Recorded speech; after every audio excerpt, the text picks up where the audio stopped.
Judges 6. Gideon becomes Israel's judge.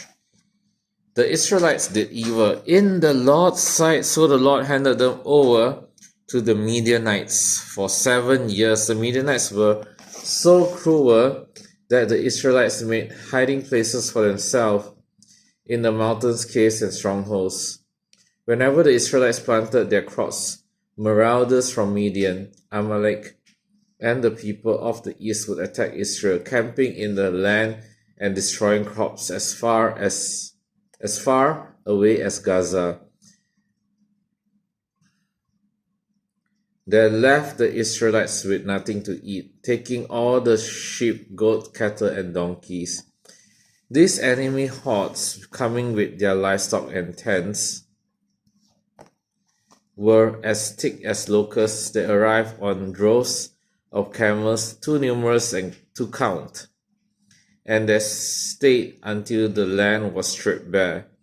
So Israel was reduced to starvation by the Midianites, and the Israelites cried out to the Lord for help. When they cried out to the Lord because of Midian, the Lord sent a prophet to the Israelites. He said, "This is what the Lord, the God of Israel, says. I brought you up out of slavery in Egypt. I rescued you from the Egyptians and from all who oppress you. I drove out your enemies and gave you their land. I told you I am the Lord your God. You must not worship the gods of the Amorites in whose land you now live, but you have not listened to me." Then the angel of the Lord came and sat beneath the great tree of at Ophrah, which belonged to Joash of the clan of Abiezer. Gideon, son of Joash, was threshing wheat at the bottom of a winepress to hide the grain from the Midianites. The angel of the Lord appeared to him and said, "Mighty hero, the Lord is with you." Sir, Gideon replied, "If the Lord is with us, why has all this happened to us? And where are all the miracles our ancestors told us about? Didn't they say the Lord brought us up out of Egypt? But now the Lord has abandoned us and handed us over to the Midianites." Then the Lord turned to him and said, "Go with the strength you have and rescue Israel from the Midianites. I am sending you." "But Lord," Gideon replied, "how can I rescue Israel? My clan is the weakest in the whole tribe of Manasseh, and I am the least in my entire family." The Lord said to him, "I will be with you, and you will destroy the Midianites as if you were fighting against one man." Gideon replied, "If you are truly going to help me, show me a sign to prove that it is really the Lord speaking to me. Don't go away until I come back and bring my offering to you." He answered, "I will stay here until you return." Gideon hurried home. He cooked a young goat, and with a basket of flour he baked some bread without yeast. Then, carrying the meat in a basket and the broth in a pot, he brought them out and presented them to the angel who was under the great tree. The angel of God said to him, "Place the meat and the unleavened bread on this rock and pour the broth over it." And Gideon did as he was told. Then the angel of the Lord touched the meat and bread with the tip of the staff in his hand, and fire flamed up from the rock and consumed all he had brought. Wow. Here the angel of the Lord touched the meat and bread with the tip of the staff in his hand, and fire flamed up from the rock, not from the meat, from the rock, and consumed all he had brought. and the angel of the Lord disappeared. Wow, this shows a miracle here. That when Gideon realized that it was the angel of the Lord, he cried out, "O sovereign Lord, I am doomed. I have seen the angel of the Lord face to face." "It is all right," the Lord replied. "Don't be afraid. You will not die." And Gideon built an altar to the Lord there and named it Yahweh Shalom, which means the Lord is peace. The altar remains in Ophrah in the land of the clan of Abiezer to this day.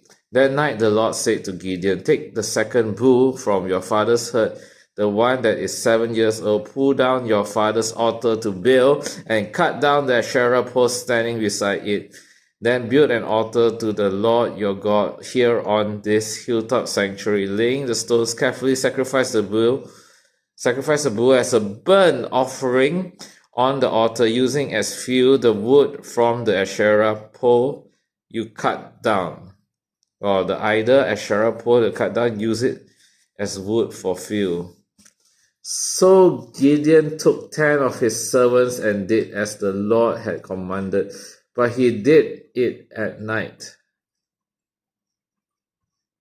because he was afraid of the other members of his father's household and the people of the town. Early the next morning, as the people of the town began to stir, someone discovered that the altar of Baal had been broken down and that the Asherah pole beside it had been cut down. In their place, a new altar had been built, and on it were the remains of the bull that had been sacrificed. The people said to each other, "Who did this?" And after asking around and making a careful search, they learned that it was Gideon, the son of Joash. "Bring out your son," the man of the town demanded of Joash. "He must die for destroying the altar of Baal and for cutting down the Asherah pole." But Joash shouted to the mob that confronted him, "Why are you defending Baal? Will you argue his case? Whoever pleads his case will be put to death by morning. If Baal truly is a god, let him defend himself and destroy the one who broke down his altar."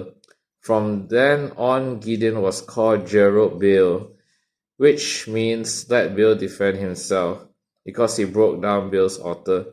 Gideon asked for a sign. Soon afterward, the armies of Midian, Amalek, and the people of the east formed an alliance against Israel and crossed the Jordan, camping in the valley of Jezreel. Then the Spirit of the Lord clothed Gideon with power. He blew a ram's horn as a call to arms, and the men of the clan of Abiezer came to him. He also sent messengers throughout Manasseh, Asher, Zebulun, and Naphtali, summoning their warriors, and all of them responded. Then Gideon said to God, "If you are truly going to use me to rescue Israel as you promised, prove it to me in this way. I will put a wool fleece on the threshing floor.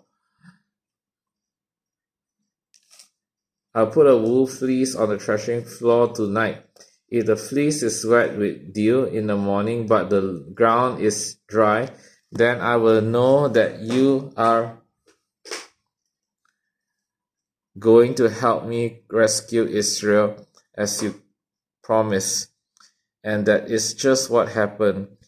When Gideon got up early the next morning, he squeezed the fleece and wrung out a whole bowlful of water. Then Gideon said to God, "Please don't be angry with me, but let me make one more request. Let me use the fleece for one more test.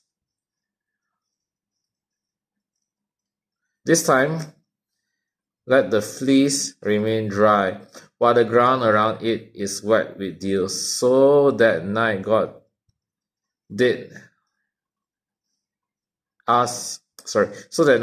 as Gideon asked. The fleece was dry in the morning, but the ground was covered with dew.